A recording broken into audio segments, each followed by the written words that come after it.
Welcome to this DelftStack tutorial video. In today's video, we'll learn how to make Safari full screen on your MacBook. First, open Safari on your MacBook.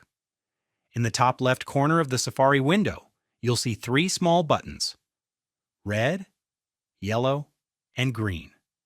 Click the green button to instantly enter full screen mode.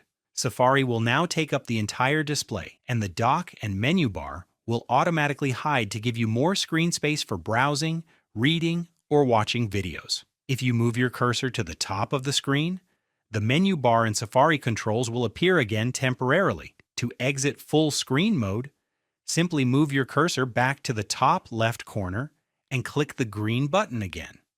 Safari will return to its normal window size. There's also another useful option many users miss. Instead of just clicking the green button, click and hold it for a second. You'll now see additional window options.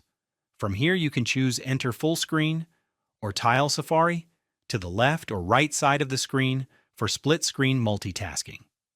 This is useful if you want Safari open beside another app like Notes or Messages. If this video is helping you so far, please like the video and subscribe to DelftStack for more quick Mac and iPhone tutorials.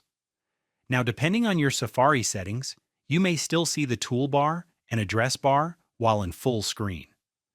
If you want an even cleaner view, move your cursor to the top of the screen, click View from the menu bar, then uncheck Always Show Toolbar.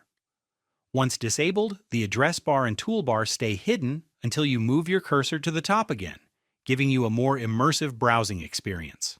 There is also a faster keyboard shortcut for entering or exiting full screen mode. Simply press Ctrl plus Command plus F on your keyboard. This shortcut works in Safari and many other Mac apps as well, making it the quickest way to switch between full screen and normal view. And that's it. You now know multiple ways to make Safari full screen on your MacBook and customize the view for a cleaner browsing experience. Thanks for watching this DelftStack tutorial video.